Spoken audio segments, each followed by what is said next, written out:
অষ্টম শ্রেণীর শিক্ষার্থী বন্ধুরা, আজ তোমাদের জন্য নতুন আরেকটি ক্লাস নিয়ে চলে আসলাম। আজকের ক্লাস হলো 11 আর 12 নম্বর সমাধান করব। 11 নম্বরে বলেছে নিচের জ্যামিতিক চিত্রগুলো কাঠি দিয়ে তৈরি করা হয়েছে।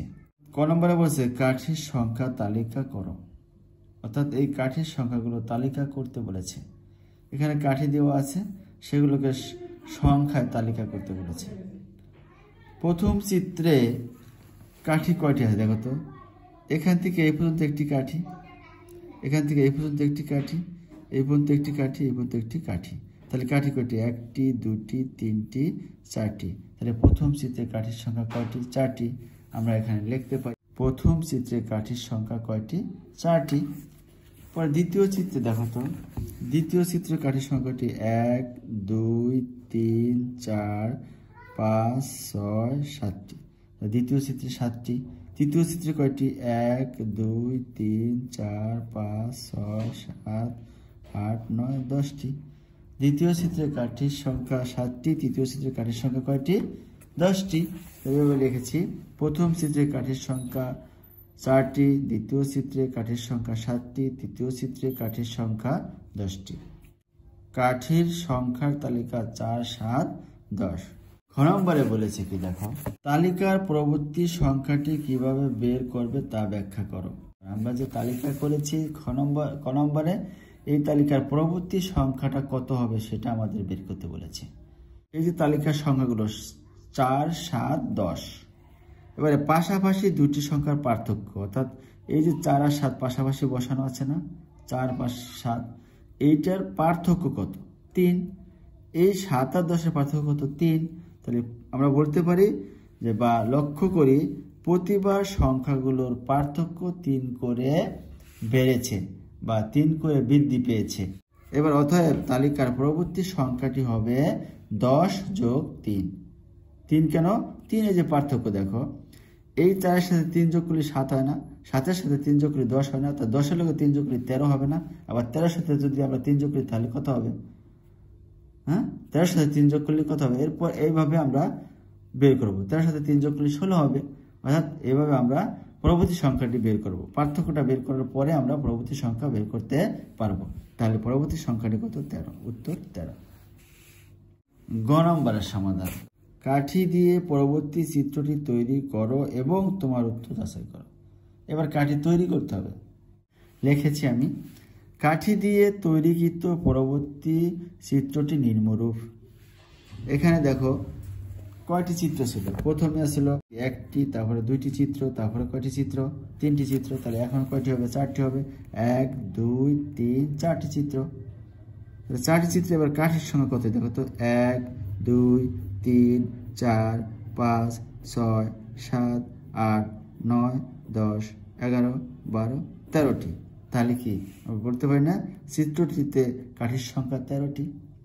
খ হতেও আমরা তাই পেয়েছিলাম যে চতুর্থ চিত্রে কাঠির সংখ্যা কতটি ছিল? 13টি ছিল।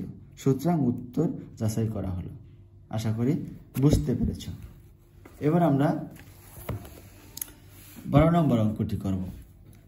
ড্যাশ লাইনের কাঠি দিয়ে নিচের চিত্রগুলো প্যাটার্ন তৈরি করা হয়েছে। এখানে প্রথম চিত্র, দ্বিতীয় চিত্র, তৃতীয় চিত্র। যেহেতু প্রথম চিত্রে ত্রিভুজ আছে 1টি, দ্বিতীয় চিত্রে ত্রিভুজ 2টি, তৃতীয় চিত্রে ত্রিভুজ কয়টি? 3টি। চতুর্থ চিত্রে ত্রিভুজ হবে কয়টি? 4টি। পঞ্চম চিত্রে ত্রিভুজ কয়টি হবে? 5টি। এভাবে আমরা চিহ্নিত করব। তাহলে আমাদের প্রথম ক নম্বরে কি বলেছে? চতুর্থ চিত্রে ড্যাশ লাইনের কাঠির সংখ্যা বের করো। অর্থাৎ চতুর্থ চিত্রে ড্যাশ লাইনের কাঠির সংখ্যা বের করতে হবে। চতুর্থ প্যাটার্নের 4টি ত্রিভুজ থাকবে। চতুর্থ প্যাটার্নের 4টি ত্রিভুজ থাকবে। এই লিখেছি 1, 2, 3, 4, 4টি ত্রিভুজ। ওকে, তাহলে চতুর্থ চিত্রের কাঠির সংখ্যা কয়টি? গুনি আমরা এবার কাউন্ট করি। 1, 2, 3, 4, 5, 6, 7, 8, 9। তাহলে চতুর্থ চিত্রে কাঠির সংখ্যা 9টি। উত্তর 9টি। খ নম্বরে বলেছে প্যাটার্নটির পরবর্তী সংখ্যাটি কিভাবে বের করবে তা ব্যাখ্যা করো। দেখো তো কাঠির সংখ্যা তালিকা করা হলো। কাঠির সংখ্যা তালিকা করলাম কি? প্রথম চিত্রের কাঠি ছিল কয়টি? তিনটি, হ্যাঁ তিনটি ছিল না, দেখো তো এটা বলছি, দেখো তো প্রথম থেকে কাটি কয়টি, 1 2 3টি। তাহলে দ্বিতীয় চিত্র কয়টি, 1 2 3 4 5টি। তৃতীয় চিত্র কয়টি, 1 2 3 4 5 6 7টি। দেখছি কাঠির তালিকা করা হলো 3 5 7। তাহলে পাশাপাশি দুইটি সংখ্যার পার্থক্য কত, 2। অর্থাৎ 3 থেকে 5-এর ব্যবধান কত, 2। 5 থেকে 7-এর ব্যবধান কত, 2। তাহলে আমরা লিখতে পারি, লক্ষ্য করি যে প্রতিবার কাঠির সংখ্যা 2 করে বৃদ্ধি পেয়েছে অথবা 2 করে বেড়েছে। তালিকার পরবর্তী সংখ্যাটি কত, তাহলে আমাদের প্রত্যেক ক্ষেত্রে পার্থক্য কত, 2। লাস্টের সংখ্যা কত, 7। 7-এর লগে যদি 2 যোগ করি 9 হয়। এভাবে তুমি চিন্তা করো, 3-এর সাথে 2 যোগ করলে 5 হয়, 5-এর লগে 2 যোগ করলে কত হবে, 7 হবে। 7-এর সাথে 2 যোগ করলে 9 হবে। 9-এর সাথে 2 যোগ করলে কত, 11 হবে। 11-এর সাথে 2 যোগ করলে কত হবে, 13 হবে। এবার আমরা গ নম্বরে যাই। শততম প্যাটার্ন তৈরিতে কতগুলো ড্যাশ লাইনের কাঠি প্রয়োজন।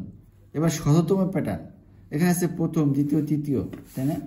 প্রথম, দ্বিতীয়, তৃতীয়, এরকম 100-100তম প্যাটার্ন তৈরি করতে গেলে কতটি কাঠি লাগবে সেটা আমাদের নির্ণয় করতে বলেছে। গ নম্বরের সমাধান দেখো, প্রথম চিত্রে কাঠির সংখ্যা ছিল 3টি, পার্থক্য ছিল কত, 2 করে, তাই না? খ নম্বরে করেছিলাম না, প্রত্যেক ক্ষেত্রে পার্থক্য কত ছিল, 2 করে পার্থক্য ছিল না। তাহলে আমরা যদি 3কে নির্ণয় করতে যাই, 2 গুণ 1, অর্থাৎ প্রথম চিত্র, এটা হলো প্রথম চিত্র, 2 1 কি, একটা হলো প্রথম চিত্র, ঠিক আছে, এই জন্য 1, আর 2 কি পার্থক্য, তাহলে 2 1 কে 2, তাহলে আমাদের 3 হতে লাগে কত, আর 1, তাই না? তাহলে আমরা বাই করছি কি, 2 গুণ 1 যোগ 1। দ্বিতীয় চিত্রে কাঠির সংখ্যা দেখো, দ্বিতীয় চিত্রে কাঠির সংখ্যা 5 সমান 2 গুণ 2, 2 মানে কি 2, দ্বিতীয় চিত্র, আর এই 2 কি পার্থক্য, 2 মানে 4, আর আমাদের 5 হতে লাগে কত, 1 যোগ 1। ওকে, তৃতীয় চিত্রে কাঠির সংখ্যা 7, আমরা দেখেছি তৃতীয় চিত্রে কাঠির সংখ্যা 7টি সমান, এবারে 2 হলো পার্থক্য, আর তৃতীয় চিত্র, এটা তৃতীয় চিত্রে কাঠির সংখ্যা 7, 2 গুণ 3, 3 মানে কি 3 নম্বর চিত্র, আর 2 মানে পার্থক্য, তাই 3 দুগুণে 6, আর হলো যোগ 1, 7 হয়ে গেল। কতম চিত্রে কাঠির সংখ্যা, তাহলে কতম চিত্রে কাঠির সংখ্যা কত হবে, 2 ক যোগ 1। কেন এখানে ক হবে, ক হবে কেন, কতম বলেছে, এখানে খতম বলে তাহলে খ হবে, গতম বললে গ হবে, যতম বলে জ হবে, যা বলবে সেইটা এখানে বসবে, ওই তমটা এখানে বসবে। তাহলে কতম যেহেতু বলেছে, তাহলে 2 ক যোগ 1। এবারে 100তম পদ, 100তম চিত্রে কাঠির সংখ্যা 2 গুণ 100, এই কয়ের স্থানে কি হবে, 100 হবে, যোগ 1। তাহলে 2 দিয়ে যদি 100 গুণ করি 200 হবে, যোগ 1 হবে, তাহলে 201 হবে। তাহলে আমাদের 100তম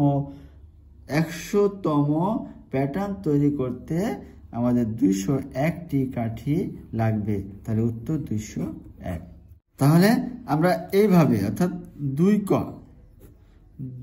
ক যোগ 1, এখানে কর মান যত বলবে, যদি বলে কর মান 1000, তাহলে 2 দিয়ে 1000 গুণ, যদি বলে কর মান 500, তাহলে 500 দিয়ে গুণ, হ্যাঁ, তাহলে 2 এর সাথে ওইটা গুণ হয়ে যোগ 1 হয়ে যাবে। এটা হলো আমাদের মেন সূত্র।